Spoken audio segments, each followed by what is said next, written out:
Okay. It's raining.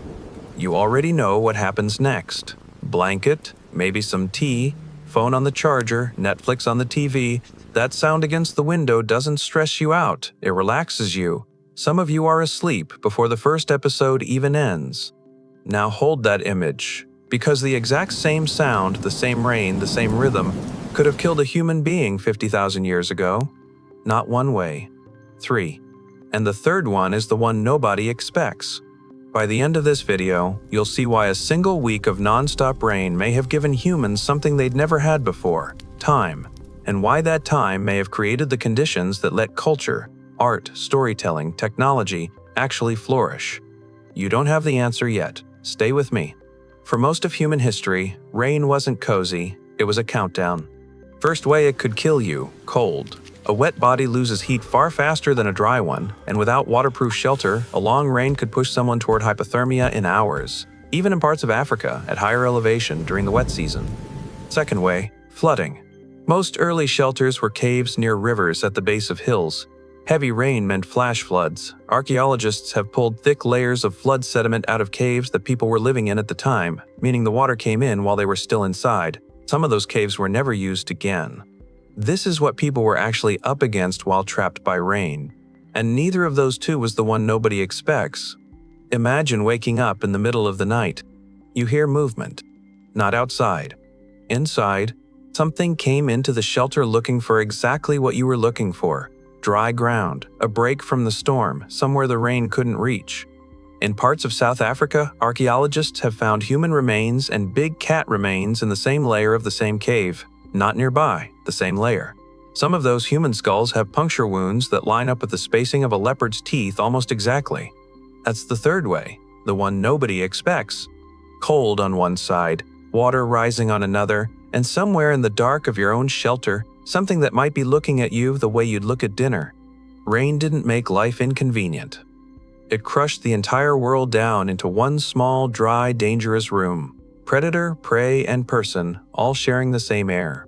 And what happened next was even stranger than the danger itself. One job mattered more than every other job combined, keeping the fire alive. Here's something most people never think about. For most of our history, controlling an existing fire and creating a brand new one from nothing were two completely different skills. One is manageable. The other is hard. Hard enough that most people, for most of prehistory, probably couldn't do it reliably at all. Which means if your fire went out mid-storm, that might just be it. So what did they do about that? They cheated. They carried the fire with them, smoldering coals wrapped in green leaves, or packed inside something called tinder fungus, which holds a spark and smolders quietly for hours. A biological lighter centuries before the word lighter existed. This is what people actually did while trapped by rain. They didn't just wait it out, they engineered around it. We're not guessing about this either. When researchers found Ötzi, the frozen mummy pulled out of the Alps after 5,000 years, he had a full fire starting kit in his belt pouch, tinder fungus, flint, iron pyrite for striking sparks, backup tinder in case the first batch failed. 5,000 years later, still carrying backup fire. That's how much this mattered. Remember, the rain still hadn't stopped. So shelter wasn't the priority, the fire was. Move it deeper into the cave, shield it from any drip finding its way in, feed it not too much, not too little. Dead lower branches from conifer trees still dry under the canopy, split logs open to get at the dry wood hiding in the core. Even birch bark, because there's a compound in it that lets it catch even when soggy. Somebody's entire job, for 2 or 3 days straight, might have just been sitting next to that fire, watching it, feeding it, because it wasn't just heat. It was the one thing holding the whole group together. And this became another way humans survived long storms, one they'd repeat for hundreds of thousands of years. But keeping the fire alive was only step one. Fire and shelter explain how they stayed alive. They do not explain why humans began creating things they did not strictly need. And that's where this story changes. Rain trapped them inside, so they fixed their tools. Then they improved them. Then they built things nobody had ever built before. There's a cave in South Africa where archaeologists found something that shouldn't exist. Not this early, not this far back in history. A workshop, 100,000 years old. Pigment ground into fine powder, shells used as mixing bowls. Bone tools for stirring and applying it, not a scratch on a rock. An actual process with steps and tools and someone who clearly knew exactly what they were doing. That's not boredom, that's obsession. But that's not even the strangest part. Around 61,000 years ago, something even smaller and stranger starts turning up. Bone needles, tiny, precise. Eyes drilled so fine you'd need steady hands and total stillness to even attempt one. You don't make something that delicate while running from a leopard. You make it when the entire world outside has shrunk down to just you, a fire, and the sound of rain. Somewhere, during one of these storms, somebody made what looked like a small mistake, twisting a few strands of plant fiber together just to see what would happen. And that mistake may have become one of the most important inventions in human history. Rope. Archaeologists found the actual tool for it, a carved piece of ivory, over 35,000 years old, with 4 holes lined in spiral grooves. Nobody knew what it was for. Then researchers rebuilt it, tested it, and figured it out: pull fiber through the grooves, twist, repeat. And it wasn't even a one-person job. It took 3 to 5 people working in sync just to make one length of rope. 3 to 5 people, cooperating, trapped in a cave, in the rain. And this single invention would eventually change hunting, shelter building, and survival forever. Even the beds got upgraded. At a cave called Sabudu, also in South Africa, people built layered mats of grass and sedge, going back 77,000 years, topped with a leaf that naturally repels insects, and periodically burned the whole thing to start clean. Fire, tools, rope, bedding, all of it invented or perfected in the exact same conditions, trapped, dry, waiting for a storm that wouldn't quit. And remember, the rain still hadn't stopped. Everything you've heard so far helped people survive. But survival isn't the strange part.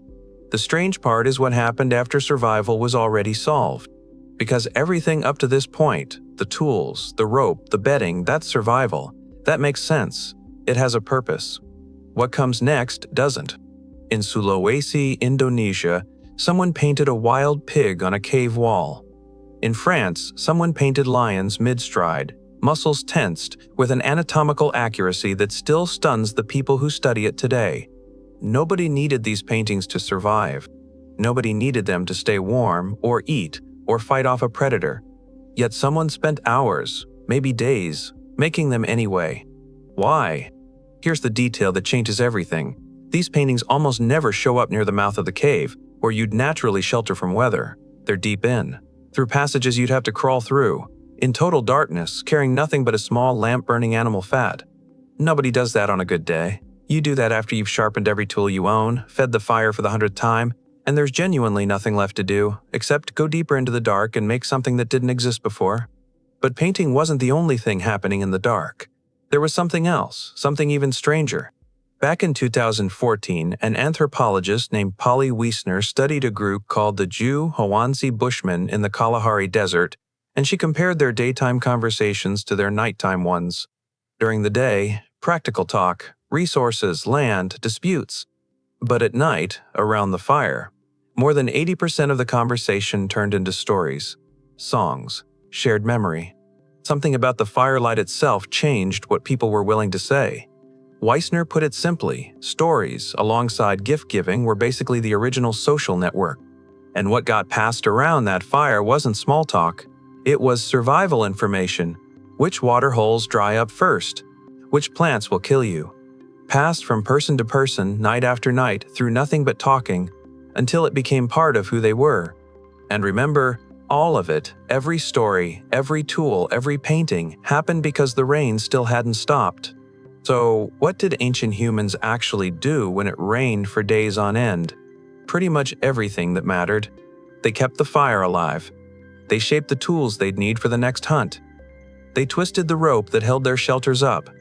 They painted animals from memory, in total darkness, for no practical reason at all. They told the stories that carried life or death knowledge to people who wouldn't be born for generations. And here's the part worth sitting with. None of that happened despite being trapped inside. It happened because of it. We treat downtime like it's empty, something to kill, something to scroll past until it's over. But for almost all of human history, there was no such thing as empty time. Every idle hour was material. Something got made, something got said out loud, something got handed down. Boredom, That itchy, restless, I need to be entertained right now feeling might genuinely be something modern. Not because ancient people were tougher or had more willpower than we do, just because their minds never got the chance to treat stillness as a problem. Stillness was the workshop. It was the whole point. The next time rain taps against your window, remember, for thousands of years, that sound wasn't comfort. It was a test. And somehow, humans turned it into culture. If you enjoy stories like this, subscribe to Mind Canvas.